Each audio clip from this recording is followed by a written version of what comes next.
When I think about universal high income, I don't think the interesting part is a specific dollar amount because I think that's missing the point. To me, it's really an extension of our conversations around scarcity. What happens if technology gets us to a point where the supply of the things we need and a lot of the things we want is virtually infinite? If energy, food, goods, transportation, and services become incredibly cheap and abundant, the number in your bank account starts to matter a lot less. So I'm less interested in how much money everyone gets and more interested in what happens to an economy built around scarcity when scarcity starts disappearing. I'm coming into this knowing almost nothing about universal high income. In fact, I'll probably call it universal health or something. We've talked about technology potentially eliminating scarcity before, so I understand how the idea fits into that. But is this something that could actually happen? Or are we talking about a fantasy version of the future? And is the goal really more money, or is it greater access to the things we need? Maybe what we're actually talking about is universal high living standard rather than universal high income. I don't know which one is more realistic, but that's what I want to talk to y'all about today. I keep getting hung up on one thing with universal high income. Humans are greedy. We're wasteful. Enough is never enough. And I have a really hard time imagining scarcity disappearing without us finding new ways to hoard or monetize or waste that abundance. But the idea of healthcare, education, housing, and other necessities becoming dramatically more accessible, that part I can get behind. I just think that we have to address the causes that make those things inaccessible in the first place. Otherwise, universal high income feels like a band-aid on a bullet hole to me. Maybe someday it works, but until then, it feels more like a fantasy, and fantasy isn't really where I do my best work. So I guess we'll see. Welcome to Two Millennials and Mom. I'm Callie. I'm Cole. And I'm Mom. So give me the lowdown. I mean, I'd like to get both of you to tell me what you think it is. So, Callie, why don't you go? So let me first just kind of back up a little bit as to how we got here and why. So Cole had me listening to a podcast on Joe Rogan, which is not my normal listening, but it was with, what's his name, Zach Bush. And they're talking about this concept from, I don't even know where it originally started, but I feel like it's popularized by people like Elon Musk. And I sat there the whole time they were talking about it, scratching my head going, huh? How is that going to work? Wait, you want what to happen? And I cannot get it to make sense in my brain, which is fine by me. Like, there are lots of people out there that are smarter than me. Okay, cool. But I cannot get it to make sense in my brain where anybody can agree on a number. Yes, we're just going to give this to all of the citizens of this country or the world, whatever it may be, who gets to be kind of the deciding factor in all of that. And B, how that is going to make anything better. You know, social media is going to connect us all and we're going to be more connected than ever, right? Right. I don't really feel like that's how it worked out. I And mean, there's lots of questions there. I have a plenty. What's the dollar amount? Where does the money come from? What happens to people who have more money than that? I, If that's the base, does it Build create? from Again, there. I think that's missing the point. So the term universal high income, if I'm not mistaken, was actually coined by Elon Musk on the Joe Rogan Experience, but it uses an idea from, if I'm not mistaken, Andrew Yang, who ran for president a couple cycles ago, universal basic income, which is essentially the government giving everyone a paycheck, saying, okay, we have enough resources to make sure that everyone has the basic necessities: food, water, shelter. Universal high income is not that, from my interpretation, my understanding. It's not about, oh, the government is going to pay everybody all this wage just for being a citizen. It's the fact that resources will become so abundant, money is no longer necessary. You don't have to buy things because there's just so much. So, how does that work? Like, this is Yeah. again where my whole brain just kind of short circuits and goes, huh? Because I don't even if we go back to the age of bartering for services, because we can't all be great at everything. I may be horrible at growing bananas and really like bananas. How am I going to go get bananas? Who's being. You're not. There's going to be a robot who tills the land, plants the banana trees, harvests the bananas, and brings them to you. And who bought that robot? Who paid for him? And who paid for that land? And who paid for the banana seeds? And who pays for the water? And who pays for all the electricity to service him and make him do all of those things to bring me free bananas? That's the stage that we're in right now, is building the infrastructure around that system. So Elon, Jeff Bezos, They're going to pay Sam for all Altman. of it. We can't even agree on raising the minimum wage. How the fuck are we going to agree on universal basic income, much less high income? Again, it's not a dollar amount. It's not the government giving you a paycheck. It's no longer having the necessity of a paycheck because resources are so abundant. You exist in a status of a high income individual because you're not pinching your pennies, because you don't have to count pennies anymore. Well, I'm just thinking, already we have poverty and we have people who are food dependent and we have a housing shortage. So how does all of that get resolved so that there's no scarcity? That's not what's on the table the today. infrastructure around the system. So you need the intelligence mainframe, if you will, lack of a better term on my part, to essentially monitor and operate all of the machines that will be performing all of the labor effectively. You need energy sources, which are currently being built at a rapid rate, Astronomical. both publicly and privately. And you need data centers to store all of the information that they need to access to be able to maintain their functionality. So, in your understanding of this, we have to be an automated system world in order for this to occur. Largely so. And can it happen in isolation of just the United States, or would it have to be a global thing? I mean, that's a great difficult question for me to answer because I don't really know. I think that you could automate a lot within a specific geographic region, but there are resources that may not be available in our specific geographic region. If you had to guess, and I'm not holding you to any of this, but if you had to guess, when is this even possible? How far into the future before this is actually becoming reality? Yeah. I don't even know how to quantify it. Maybe. You think? I think that because I think what's happening is that we're just picturing this switch that everything turns off. The economy shuts off. Nobody needs money anymore. It all just happens in an instant overnight. And that's not the reality of it. It's a progressive thing. We build the energy production. We build the data centers to store everything. We advance AI far enough. We build robotics and teach those robots, or essentially program those robots to do the functions that we need them to do. And none of that happens instantaneously. Even once you get the first robot, you then still have to build all of the other robots, which you, again, cannot do just instantaneously.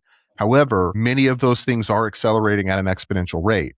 So if I build one robot, now that robot can help me build the second robot. Now I have two robots that can both build a robot at the same time. Now I have four robots that can both build four more robots. And what happens to the people in this interim or even after? We're living it. I think we're lounging it. I mean, You're no, because lounging right somebody now? has to start building the robot. Yeah. Elon. So They're already building them. There are lots of companies building robots. So let me go back. We build the data centers. Where does the energy come from? And does that energy, I mean, we already have this issue of clean energy and fossil fuel and global warming. Somehow is that miraculously solved? And It's a requirement for that to be solved in order for any of this to work. And I think that's one of the things that they're trying to lean on Address. AI for, is to find a better energy solution. A lot of people are going to like micro nuclear reactors because they're Yeah. so much more efficient. Yeah. Now, there's a lot of what's the word I'm looking for here? Stigma around nuclear energy, and probably for good reason. Because when you have a lot of energy and you do not contain that energy efficiently, bad things can happen. Yeah. And you say that though, Boo, but I don't know that your generation, I mean, my generation will immediately go to 3 Mile Island where you had a reactor incident. You guys don't know that. I mean, we know about Three Isle Island, and we know about Chernobyl, and we know about Fukushima.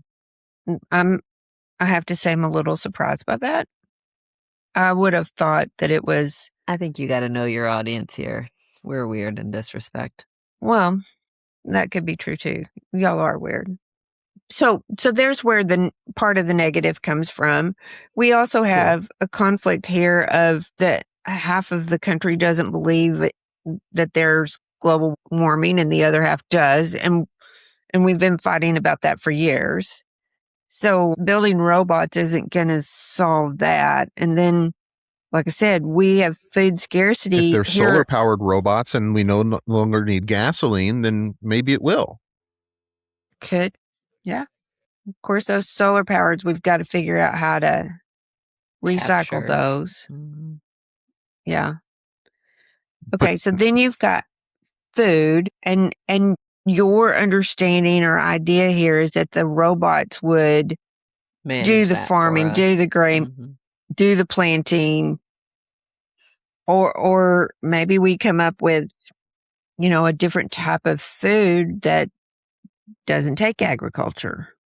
Sure. Or we massively increase the efficiency of agriculture in some fashion.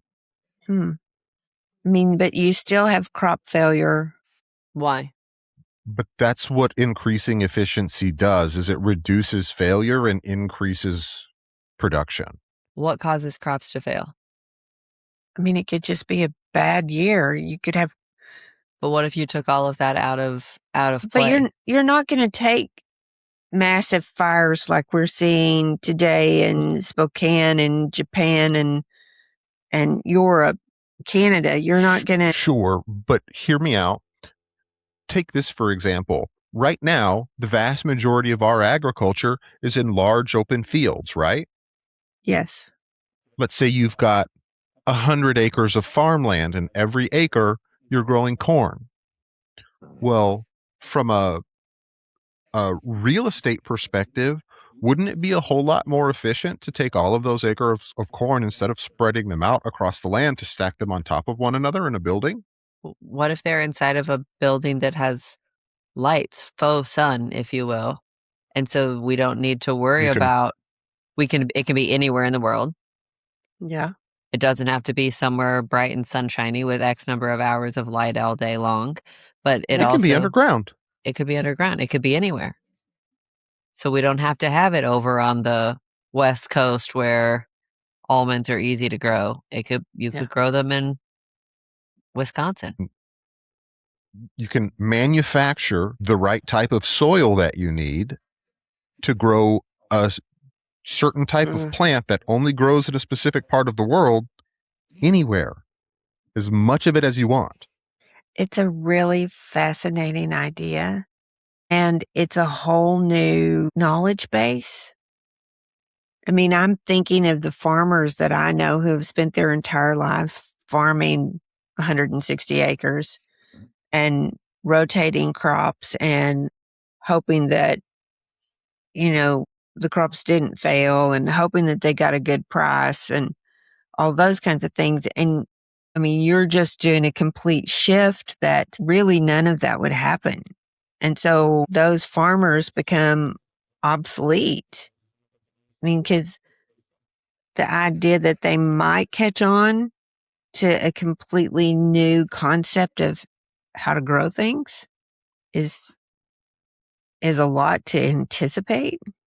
Why do they have to catch on how to grow things? They're not growing anything anymore. Robots are doing all of that.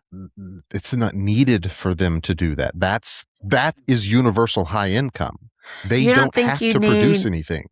You don't think you need individuals to oversee what's going on with the robots or the buildings full of manufactured plants? Early on, sure, but eventually, I think it's highly likely that they could all become fully automated.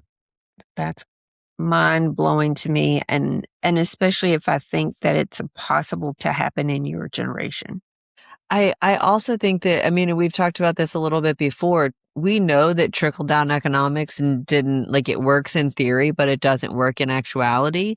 And I think that for me, the same thing could be said of this. Like, we can sit here and talk about how much all of this technology is being leveraged and utilized and making our lives better. But at the end of the day, whose lives are really being made better? Who is really benefiting? I was thinking about the education, because if you don't need people to perform jobs because it's all animated, then do you need any education Automated. at all? What did I say? Animated. We're not turning them into cartoons. But I mean, then what do people, What are they doing? what do they need to learn? I mean, they You don't know, need to learn anything. And I so think then- that's both. That's kind of the double-edged sword of it all, because like we've talked about several times before, one of the potential outcomes looks a lot like Wall-E. I don't love Yeah. that. But what if instead of just spending all of your time scrolling on TikTok, you say, I don't have to go to work anymore. You know what? I can go fishing every day. I can paint. Okay, can write. let's say you go fishing every day. I mean, let's say that that's what you do. So if we look at your dad, he literally would love to go fishing every day, but physically his stamina wouldn't allow him to do that. The weather doesn't allow him to do that. And he either turns those fish back, so it's just a fisherman's game that he turns them back, or What's wrong with spending your time entertaining yourself? But here's where I think that all goes awry. So let's say he does. Let's say dad goes fishing every single day and goes and catches all these fish. He's a great fisherman. Then he comes back and we're getting tired of fish.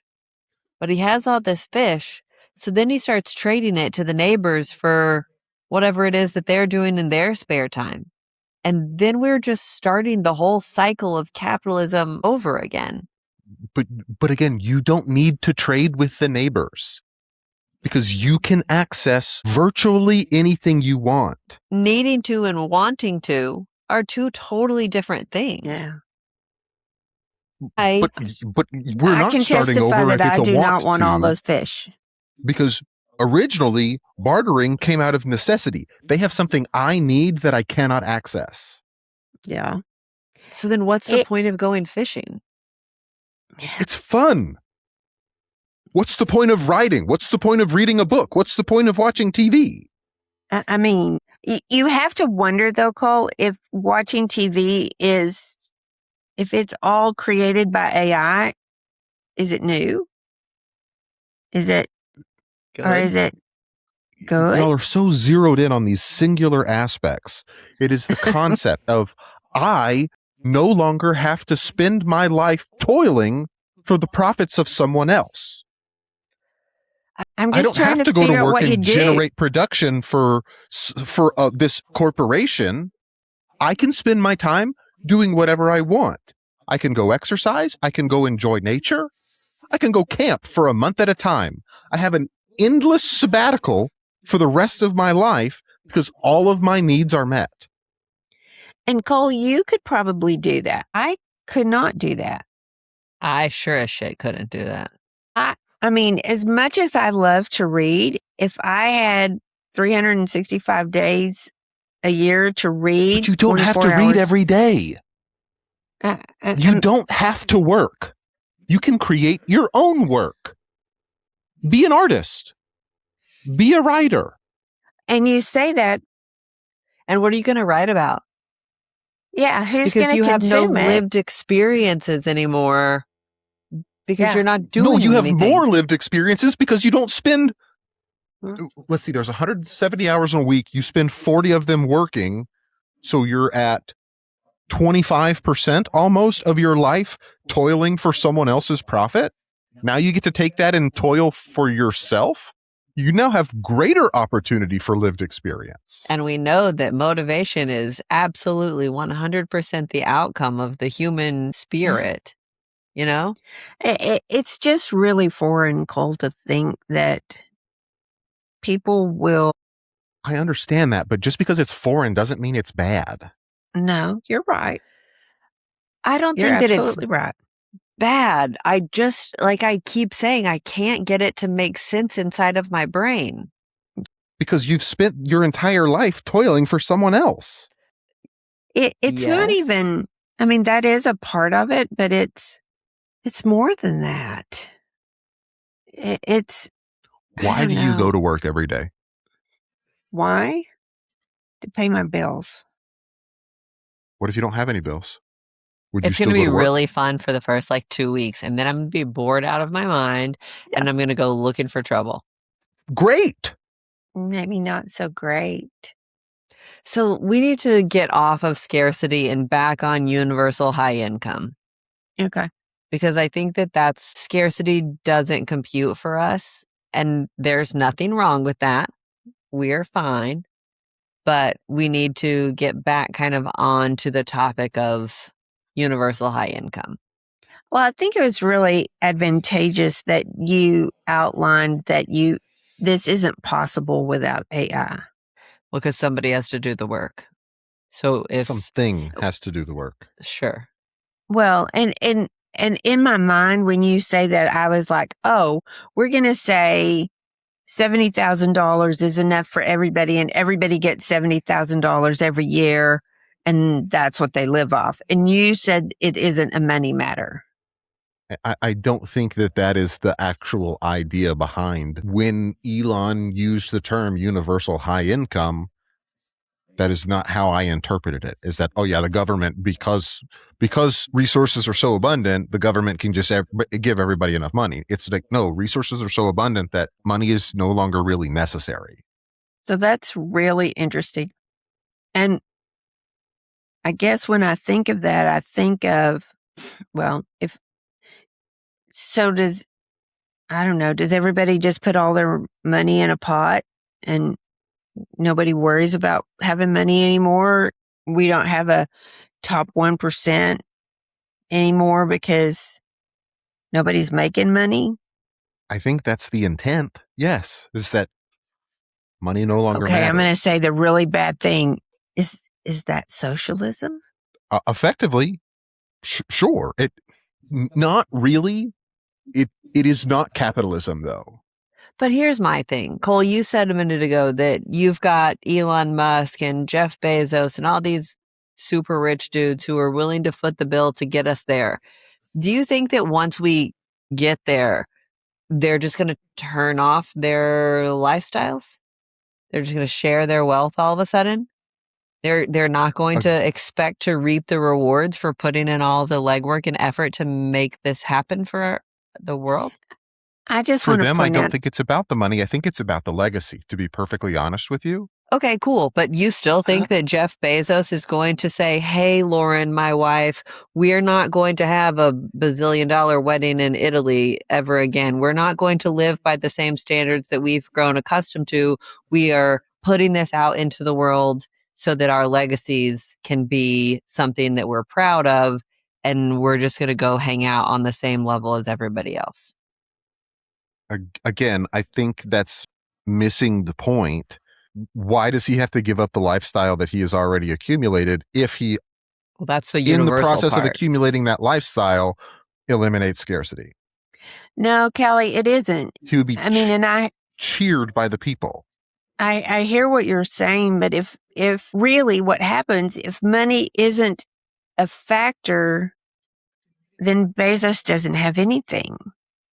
I mean, it doesn't mean anything because his money's not worth anything anymore if you're not using it. So you're telling me he's doing all of this out of the goodness of his heart?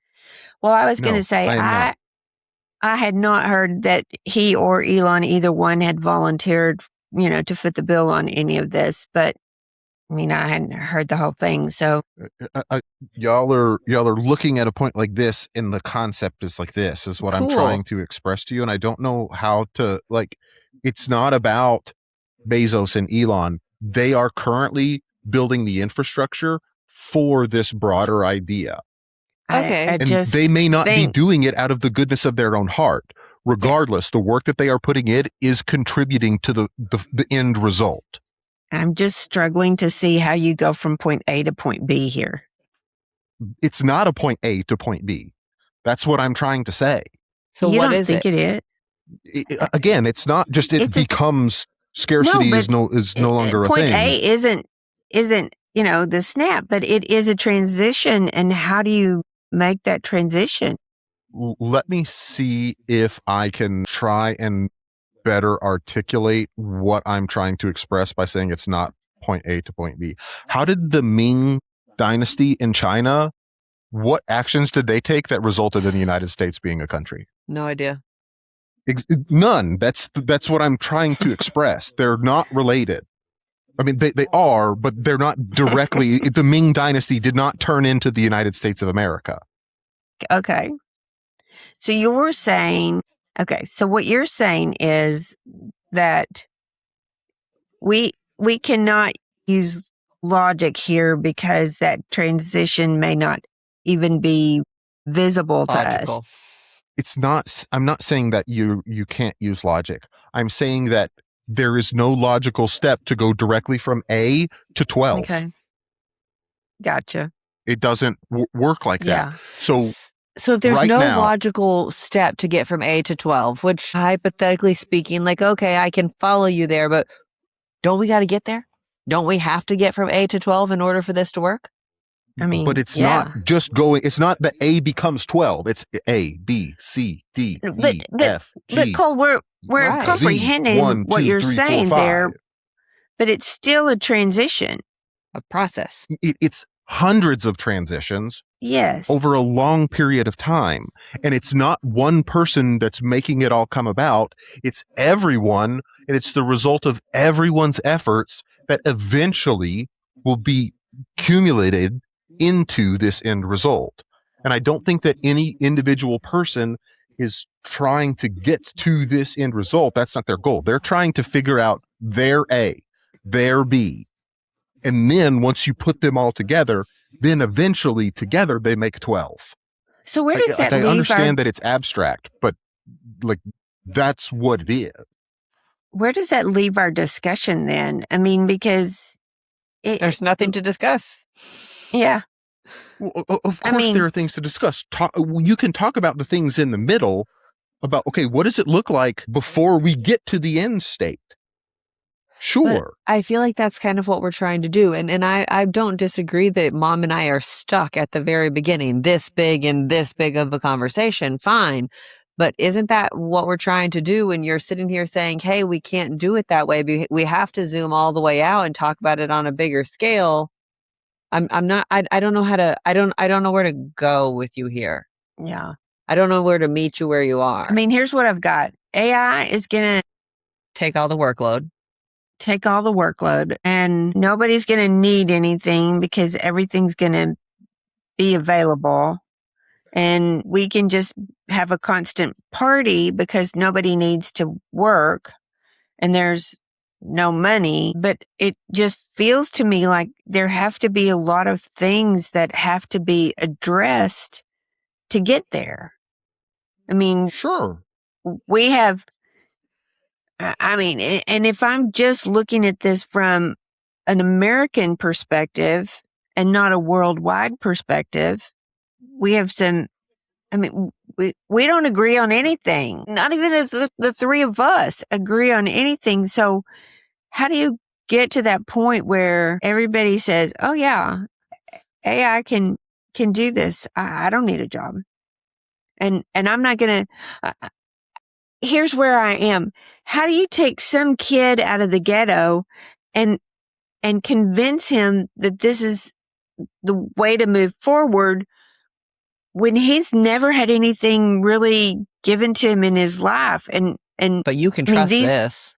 Yeah. And so how do you get to a point that people are even willing to talk to you about it? And in all Show them. honesty, what did you say?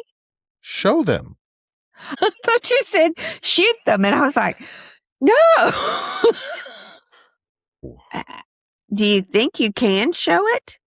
You can certainly try, and if they still don't bite it, tough. Okay, Like, so let's say you go about showing them. You can have anything and everything that you want, but there are resources that are limited, i.e. Sure. real estate. So if they want a beachfront property, but all of those beachfront properties are taken, does mine get knocked down so that you can show them that they can have one? Who decides who gets the beachfront property? I think that's a great question. I don't know. And this is the dumbest question that I'll ask all day. What do you get your mom for her birthday?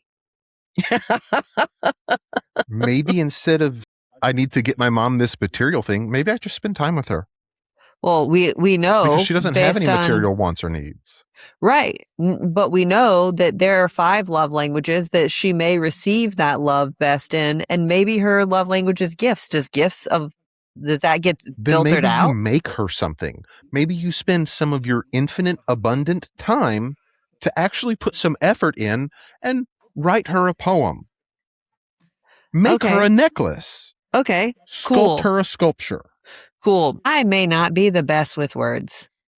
And so what if I really want to write her a poem, but I suck at it, and then I go over to my neighbor who also has infinite abundant of time and say, hey, neighbor, can you write my mom a poem for her birthday?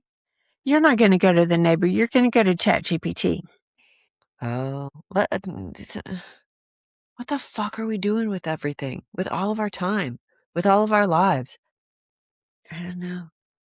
I Not- mean, Anything. Not toiling for someone else. That is the end goal that I desire. yeah. Being able to utilize my time to work for me, to do things that I want to do. What would you do? And would that entail money or bartering? Or is that I guess it depends on the day. totally for you and doesn't have anything to do with anybody else? Say that for me again. What would that look like for you? And is it siloed and it's only for you? Or Is what? Why can't I have a day to myself and then come spend a day with you like I do right now already? I just have more time to do those things. Because she may want to go spend time with somebody else and then somebody else and then somebody else. I mean, and so like then all of a sudden you've created desire and want that may not be able to be fulfilled because she's your So mom. just like now? Yeah, which is my point. yeah. Which is exactly my but point. She has 25% more time to do the things that she wants to do because she doesn't have to spend 25% of her time working. Sure, fine. So the supply of her time has gone up. Yes. There's a greater opportunity for demand So- on her time. So if I'm understanding this, the benefit on your side is just you don't have to work for anybody. That's one of them, yes. What's What the are next the other one? benefits? Well, people don't have to go hungry. People are probably less sick if we figured out AI and have attributed it to the medical field, and they don't have to go into debt to receive treatment because nobody had to go to school for 12 years to become a doctor because the robot doctor knows how to do every procedure that's ever been accomplished, and he can do it perfectly. His hands never get shaky. His eyes never get blurry. He never gets tired. He is more precise than any human doctor in existence on the face of the planet, and there are a billion of him. Okay, here's where my thought comes in on this. I just have spent the last week working are trying to figure out and understand a new portal that I needed to do for an application to work on. And there are some really great things about it. There are some good things about it. Getting there, which in this case, getting there was an absolute disaster. There's a couple of other words I would like to use on this, but I mean, just, most websites you go to that make you sign in, you click the button and it asks you for your, username and password and you go on. This one didn't. And so my whole point for that very long story is to say, this was supposed to be an improvement and it sucks. And maybe it is an improvement and maybe in a couple of years it'll be great. That hasn't been my experience with anything that I've seen automated in my line of work. And so it's a great step to get from, we have this great new portal and it's going to do everything that you want, but it's going to take you about 2 years to figure out how to work with it, to where you're talking about, Cole, where you have a robot doctor who's perfect and never gets tired and never makes a mistake. That's unfathomable. A long distance apart. I mean, and the reason I'm even saying that is you have this portal that you have hundreds of people working on and it still sucks. I mean, it's just, it's going to take years, if ever, to improve it. And if it was just one thing in my life, maybe I would just go, oh yeah, this is possible. But I have 50 of those in my life and some of them are And good. where were those 50 things 10 years ago? Non-existent. You're right. Non-existent. It was all done by hand. Hard copies. I mean, and now then it's all on a portal. It's just, again, traversing from here to where you are is almost unfathomable to me. I just don't know how that happened. But I can say the same thing. There was a time that nobody ever thought computers would be a big deal. It certainly wouldn't have in every home or every hand as they are in now. So can we get there? Yeah, maybe, but holy cow. I'm not sure I really want to be around for it. Yeah. Ain't that the truth? I think another thing to point out here is the exponential rate of change.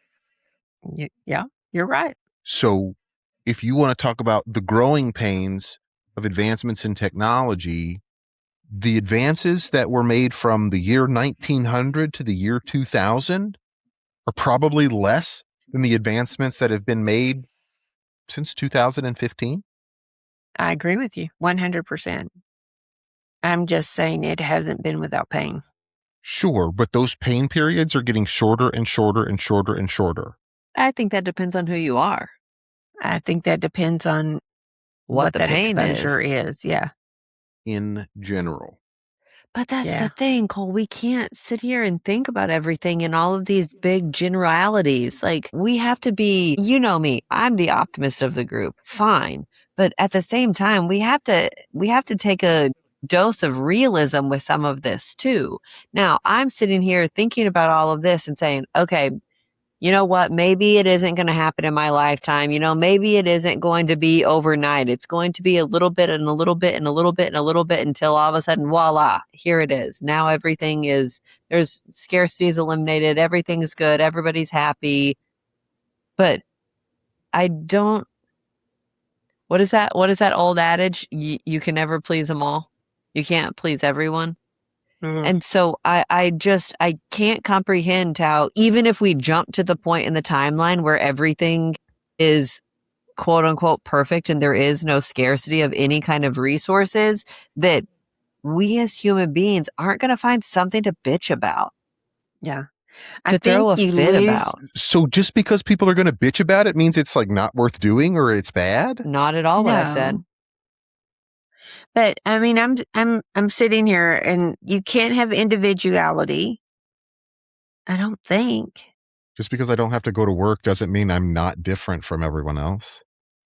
And the reason I say that is because what you want isn't what I want, isn't what Callie wants. And so What's the point? how do you What's the have point of what? no scarcity if everybody wants something different, or you teach them not to want different things so that it's generically handed out to everyone? And maybe I'm wrong about that. I mean, maybe your world is a lot better than what I can imagine. I, I'm I'm confused by the argument in this. Same. So That's everything been this is whole conversation. scarcity is Eliminated. non-existent, but we want different things. Okay? Why does it matter? They're both abundant. And you think so? Do you think that eliminating scarcity would also eliminate judgment, fear? Probably not. No. So what do you do But to compound those things? compound judgment and fear? Do you mean compound or do you mean eliminate? That compound, as soon as I said it out loud, is not the right word. And no, I don't mean eliminate. What do you do to work Address them. against those things? Combat? Combat. Thank you. I think that's kind of outside of the point. Oh, I don't think you can have this conversation without having that piece of it. People are going to be afraid of things whether they are well taken care of or not. Right. Fear so, is inherent. Yes, I agree Oh. completely. But are you just going to stay and living in that fear? Because there's nothing that you can do. There's no need to do anything because the fear isn't actually quote unquote real. I mean, do we now live forever? Is everybody immortal? I mean, because then all of a sudden, like, if you want to sit here and say, hey, all of scarcity is eliminated, do we still need to eat organic food and produce and take care of ourselves and be wise and smart and safe and intelligent? Like, what's the point? You're just kind of here. And you can do whatever you want while you're here, but you're just here. Like, I feel like you've What's the point of being here now? I think that you To get fight to over stuff? determine that for yourself. And I don't know about So you but can't my do that for point yourself without fighting everyone for your resources? isn't that kind of how the world works? And let's say that's why I brought up the question here at the very beginning. Like, are we talking on a national standpoint, on a national level? We've eliminated scarcity in the United States, but not the rest of the world. Like, wouldn't it have to be global? Or all of a sudden you've got all of these other people in the rest of the world saying, hey, they've eliminated scarcity. We want in on that. Let's go fight them. Let's go take that from them. Let's go steal their ideas. Sure, Yeah. but we have infinite resources, so their ability to beat us would be slim to none. But I agree with you in general. In order for this concept to work, it would likely need to be global. Can you imagine a world where 8 billion something people don't have to do anything? They can just sit there and twiddle their thumbs and that be enough? I can't. I Because can't. I know that there are people out there who are never going to want to do that. Yeah. Right, but just because you don't have to do something doesn't mean you can't do something. You keep saying that. I just can't. I mean, Cole, that's been the argument for decades and decades and decades. That's the whole argument against social services. They're going to be taken advantage of. There are going to be people who abuse them. And so then all of a sudden you put this on quite literally a global scale, as we just discussed. You don't think anybody's going to take advantage of that? But you see, this is eliminating a system. That is creating an opportunity to exploit a system. I don't think it's the same thing. Fine. I agree with you. But even you have said on this podcast, don't make me pull the tapes because I'll go find it. But you will never be able to, A, legislate morality, and B, there will always be people to exploit any and every system that we can ever come up with. This is eliminating an exploitable system. That is the benefit. That's not You possible. think it is? No, I don't. I don't think that it is. I do not think that that is in the realm of possibility. Why do we have systems like social services? Because people need them. Why do to they help need people them? to help people who have been unable to Help help themselves. themselves. Acquire what? Their basic needs. Okay. So those people need resources, and they need help with those resources because they are more scarce than they are able to acquire themselves, correct? Yeah, but I think it's a sliding scale. So we're going to eliminate the scarcity of all of this. What are they going to need next? Nothing. That's the point. No, that's not possible. Humans as a species, like we want everything all the time. Something new, something different. So Cole, you can eliminate the need for hunger. You may eliminate the concept of hunger, but have you eliminated the concept of love and how to get there and how to do the mental gymnastics to be okay with what it is that you have? And we've eliminated contentment. Like we've eliminated everything. So what's the purpose? They don't all rely on each other. They Just have to because rely on each other.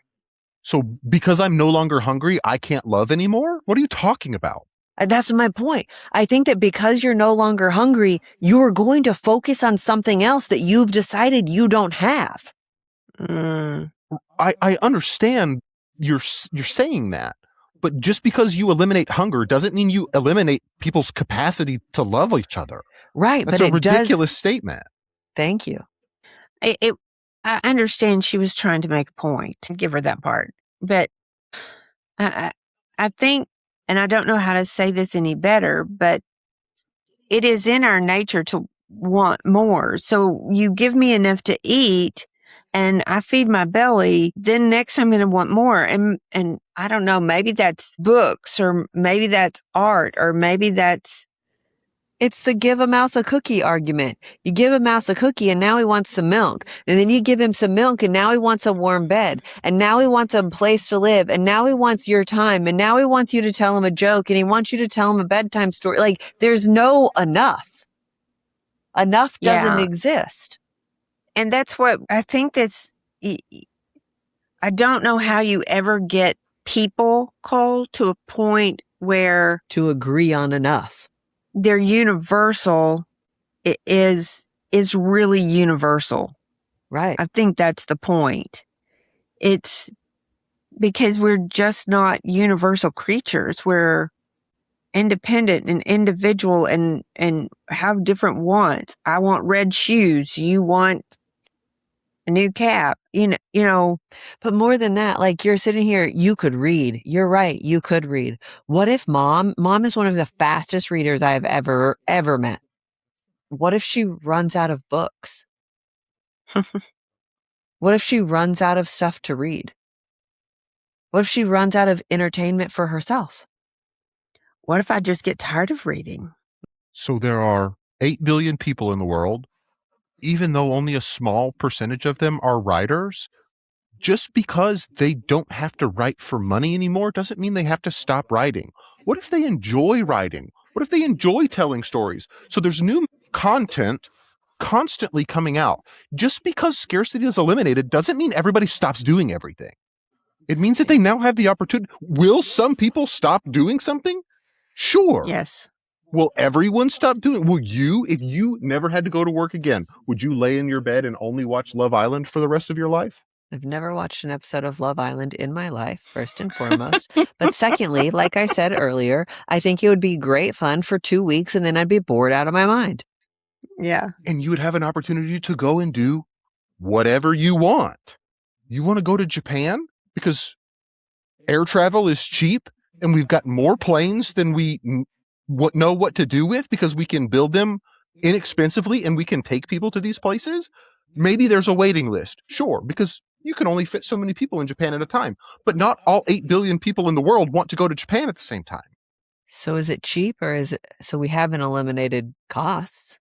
Sure. Yeah. No, it's not. That's not the point I'm trying to make.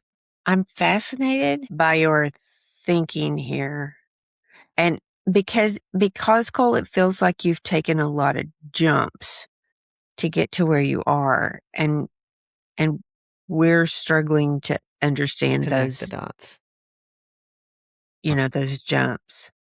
I'm sorry. I don't know. I I feel like you're taking issue with the end result.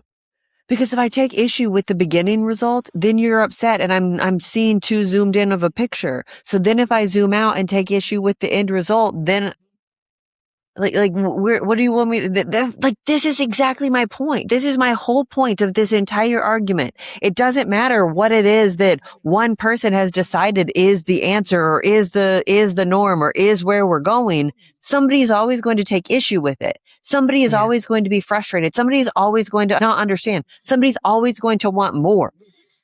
I want more understanding. I'm not sitting here saying that you're wrong. I'm saying that I don't get it. And here's the weird, crazy part. I'm allowed to not get it.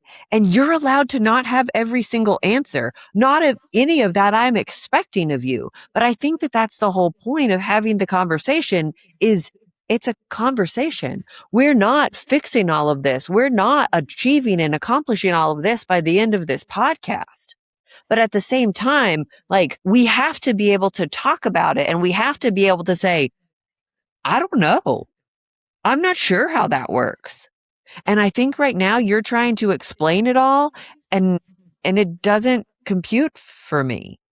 I don't know how else to explain it. And I don't know how else to ask these questions. But that doesn't mean that either of us is wrong or that either of us have invalid communication methods or that either of us shouldn't be doing the part that we're doing. I think the whole thing is to have the conversation. And I feel better that I know a little bit more towards the aim. It still isn't quite fathomable for me. And so I think that's the curiosity part, is that now I at least have a concept to start asking questions more. It's such an interesting idea to think, where's the baseline of what would make everybody happy? Because there has to be a line somewhere, right? You got to start somewhere. I mean, we've talked about if you take away hunger, which I mean, I'm all for taking away hunger. Is that enough? Don't you have to meet hunger and a place to live and a place to sleep and the basic necessities of life? Universal basic income. Yeah. Is that what it is? Universal basic income?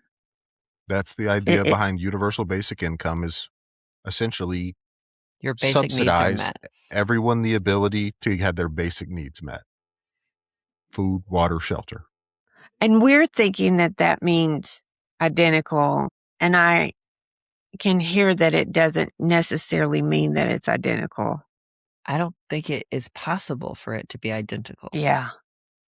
I think if it's not identical, then I'm going to want a little bit of, I'm going to be jealous because you have X, you have the red shoes I want, and I don't. And yet there's a possibility. That's not in a my basic mind. need. Oh, that's a valid point. A need versus a want. Yeah, that's valid. So I don't know. I just think I can't decide if this is a utopia or a fairy tale. I think it has an opportunity to be either. Do you think it could fail? Sure. I think anything can fail. I think we could blow ourselves up before we ever get an opportunity to take another step forward. You have a point. You have a point. But I also don't think that means that we shouldn't try. I think that you would have an easier time living in a world that you've described than maybe I would. Why do you think that is? Well, I was just sitting here. Is that because I'm a female and you're a male? And kind of my natural tendency is to want better. That sounded awful, I think. But, I mean, can it be something as simple as that? I don't want to say that you want less, because I don't think that's right. You just want different. Why does the elimination of scarcity prevent you from improving your own situation? I don't know that it does. But I think that it changes the metrics by which that betterment is possible. That you look at it. Mhm. Mm-hmm. Yeah. So let me ask you this question, Mom. Tomorrow, your boss calls you and she says, "Hey, we have this new computer that has tracked everything that you have done for the last 30 years of your life. It is a perfect replica of you and it can do your job and you're going to get paid for it. You never ever have to log in ever again and you're going to keep getting paid the exact same. And we're going to even give you an annual raise every year because you've just been so awesome." What do? Do you just go lay in bed for the rest of your life and never do anything ever again? No, I'm going to take the first little bit to just be shocked, try to figure out if that's even really possible. But no, I'm not going to just go lay in bed. I'm probably like Callie. I take a couple of days, maybe a couple of weeks, and just enjoy Nothingness. not having to meet any schedule. But then I'm going to be digging around looking for something that would make me feel good about myself. And does that robot doing your job prevent you from doing that? It doesn't prevent me from doing that. It just changes I, it. I've not. My brain doesn't know how to think to get to that next step call. I don't need to be here to monitor this anymore. I mean, I think it's a whole lot like retirement.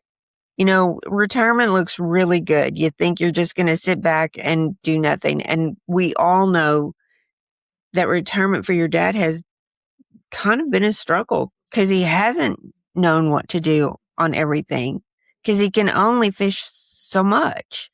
And so it has definitely been a process for us to figure that out. I think it would be a whole lot of the same thing to figure out what you could do. And the problem that I think I get to is if you say there's no scarcity, then is there really anything that I do need to do? That's the thing. No, there's nothing that you need to do. You get to do the things that you want to do. That's the whole point. I just don't. I want to cook and I want to eat. At some point, I'm going to wake up and be 600 pounds, and I do not want to work out. You're free to Wally. do that. But I don't. You can become 600 pounds. But if I don't want that, then don't eat yourself to 600 pounds. You are in control of your own destiny. Okay. I don't know. You guys, it's a weird idea. And I think part of my shock here, Cole, is that you're normally so skeptical. That true. Skeptical and nihilistic, and all of a sudden it's like you've found utopia that you think it's right around the corner, and that's a little surprising too. I don't think we're on the same page because I don't know that it's right around the corner. I don't even know if this is possible to happen in our lifetimes. I think the first steps towards it are happening right now. Yeah. I think they're certainly working on it. Do I think it would be great if I never had to go and work for someone else again? Absolutely. Would I happily find a bazillion things to do to fill my time? Happily. There are lots of books I would love to read. There are lots of games I would love to play. And there are lots of lakes and creeks and rivers and oceans that I would love to go fish. There's lots of campgrounds I'd like to see. There's lots of mountains I'd like to climb. And if I don't have to be here for 40 hours a week, if I'm no longer chained to my desk for 40 hours a week, I now have so much opportunity to go and experience those things. And could I quit my job? Sure. But because scarcity still plays such a primary factor in our existence, I'd have to just go chain myself to another desk. Yeah. But if I could maintain the quality of life that I have right now and not have to clock in, I would do so ecstatically. Do you just Do you think, talk to me about, because I've expressed that would be harder for me. Is that a millennial thing? And do you think that changes with Gen Z? Do you think they would cope with that easier than I would? I don't think I know enough Gen Z people to really answer that question, to be perfectly honest with you. Hmm. And I don't know that it's really generational. I think aspects of it are, but Callie and I are both millennials, and we don't seem to feel the same way about it. Kelly, how would you feel if you didn't have to work? Like I said, I would be ecstatic for 2 weeks and then I would be bored and I wouldn't know how to fill that time effectively. I just would. I think it removes a purpose from your life, and I struggle even saying that. But and Cole, you're absolutely right. My purpose should not be my job. I get that. Just don't know what else it would be. Maybe it's just to experience life. Maybe that is your purpose. I mean, I have experienced life. So Cal, do you think this is a possibility? No, I don't. Cole, you kind of think that it is? I do. I And think some Callie, version of this is possible. You don't really think it's desirable, but Cole, you do? Yeah. Going above and beyond meeting everyone's basic needs sounds pretty great. Yeah. I would love to see basic needs met. I think that is Ca- on the way. So I think universal basic income is on the way to universal high income. I think politically speaking, that will be a really hard sell in the Yeah. current environment. But 4 or 5 years from now, I don't think it's going to be nearly as hard. Be interesting to see. If I was If you sure of can that, say, I'd hey, certainly. gas is a nickel. You can go fill up your grocery cart for $10. So the burden on the taxpayer is significantly reduced. I think that'll be a whole lot easier for people to get behind. Yeah. That still includes money, and I think money is an issue that we haven't. I don't feel like we've clarified that well. Is there money or is there not money? Is money needed? Is it just Callie? What was that movie that we watched with Matt Damon about he went little Downsizing. downsizing? It almost feels like that. You're going to downsize, and then you just still have Your money concerns. goes so much further because you don't need to buy a $3 apple. You can buy a $3 Yeah. apple that's going to last you for the rest of eternity. Yeah, but it kind of reminds me of that a little bit. The concept is kind of the same. And it didn't work out well for them either. That was fiction, but I mean, I think for me, Cole, my first question is I can't imagine that we can create that much abundance that it would meet everyone's needs. And I say that simply because I'm pretty much of the opinion that there is enough to meet people's needs, and we don't know how to use it well enough right now to meet everybody's needs. And so there are people who go hungry, and there are people who throw food away. And so I don't know if we can create that level of abundance. I think that even if we do, even if everybody's basic needs are met, I think then we are a fickle people and those needs change and evolve into something else. And so it will be a never ending cycle of we want more and we want more and we need more and we need more that we will never ever be able to fulfill. And I'm kind of with Callie too. And I don't have enough faith in people not to think somebody's going to figure out how to screw the system. And so somewhere it's going to go haywire. Whether that's, you still have a 1% that owns the majority of everything. And yes, you've met needs, but there's still that distance between that 1% and the basic needs. And then I get down to, is that a good life? What you're describing, is that a good life, or do you need more? I don't know the answer there. So I don't know. It's a weird thought. Does somebody have my weird thought today? I have a weird thought. So Okay.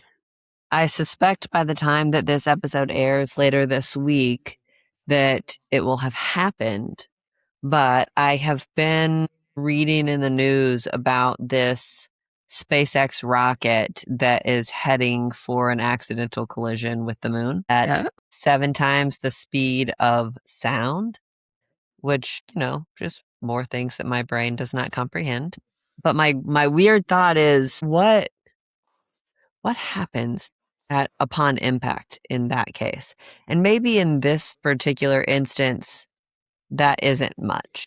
Well, needle in a haystack kind of thing. It's a big moon, and this is a pretty small rocket in the grand scheme of things. Like, okay. But as the space exploration continues to progress, and like, at what point is this not a minor thing anymore? At what point do we begin to get worried? Is there a point for something? And I have no idea how large it would need to be, but is there a point at which something could knock the moon out of orbit and screw up everything? Everything. Yeah, everything. Is there a Mhm. point in which the Earth and the moon's relationship diametrically changes so that it's different than everything that we've known for however many hundreds of years? And would that make us extinct? How is this rocket traveling so fast? Is that normal? It is? Yes. So is this just space debris? Yes. Yes. Yes. It's not much And different than the things that caused all those other craters on the moon. you think that's what caused them, is impact? Unquestionably. So not aliens? Interesting. Even if it was aliens, they created them by impacting it. Sorry. It's so is there a plan to do anything about this? And how solid is it? I wouldn't expect there to be. It would probably be more expensive and less fruitful for them to do anything about it than to just let it happen. Is it small enough, Cole, that you don't think there'll be an impact? Not Yes. impact, but An impactful impact? yeah, an impactful. Yes, it is small enough. Wow. I haven't read anything about it, so Does throwing a pencil into the ocean raise the water level? minutely. Can you measure it? No. Well, sure. You could. Same. Yeah, absolutely. You could measure it. You could, but The displacement that the pencil causes, just because you can't see it, doesn't mean it can't be measured. I know. Absolutely. But the pencil in the hole of the ocean is Minuscule. minuscule. Interesting. But not nothing. Yeah.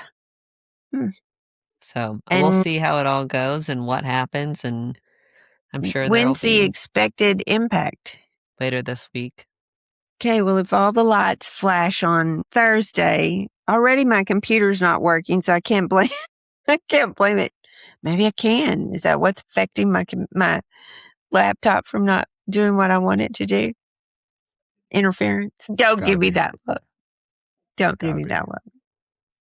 Okay, what's our good news story? We need one at this point. So, in terms of good news, this is still ongoing and still very much in process, but there is a labor and delivery nurse turned influencer, I guess. I feel like she would probably cringe at that. I don't know a ton about her, but Jen Hamilton _Jen_Hamilton_ on social media has somehow managed to rally this incredible community of people who want to do good in the world for people beyond themselves.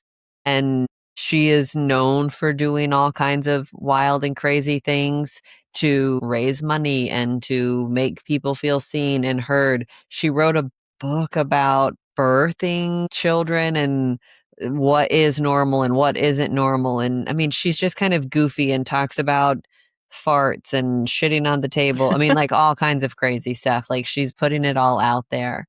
But she has found herself in a really hard, trying time with her marriage.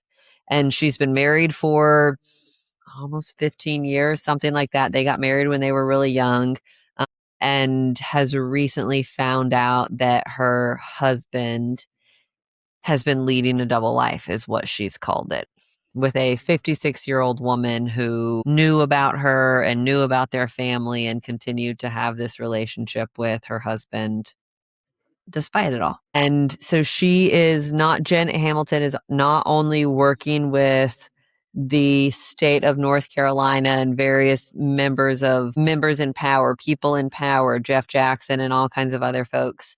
She hasn't dropped a ton of names yet, but has been working with all of these people to change the archaic laws in North Carolina for when you need to separate from or divorce your partner so that you can do so. So, for example, right now, once you decide to separate or get a divorce, you have to be separated for, I believe it's 12 months in North Carolina before that divorce can be granted. And not everybody can do that. Not everybody has the financial means to be able to make that happen. And so while she knows that she is not going to reap the fruits of this labor, she believes in it wholeheartedly and wants to make an impact and wants to foster change. And so I believe that she's taking the month of August and she's doing a big fundraiser for helping women, people in transition in these times of need.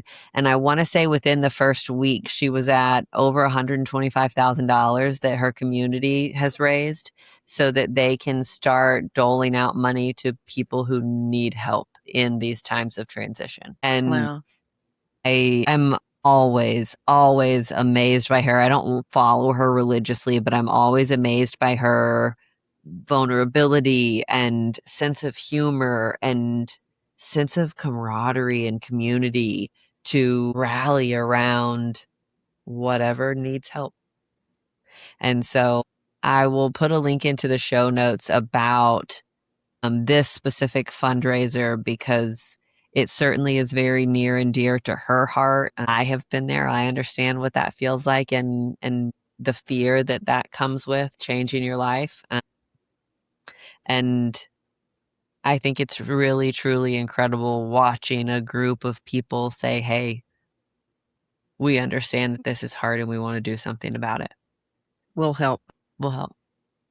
How can we Wow. help? And so I'll put a link in the show notes to that so we can support the causes that she has been truly remarkable at championing. It's easy for you to say. Yeah. So, Well, bless her heart. I hate that she's going through this, but what a way to make it look more positive with helping other people along the way. and the light at the end of the tunnel. She's certainly in the tunnel right now, and she would be the first one to tell you that. She does several times a day on various social media platforms, but that there is light at the end of the tunnel and that there are people who love you and care about you, whether they know you personally or not, and are here to help. So thankful for people with good, kind hearts. Kindness. All right. I'm glad neither one of you are there right now. Me too. Love you both. Love y'all. Love you.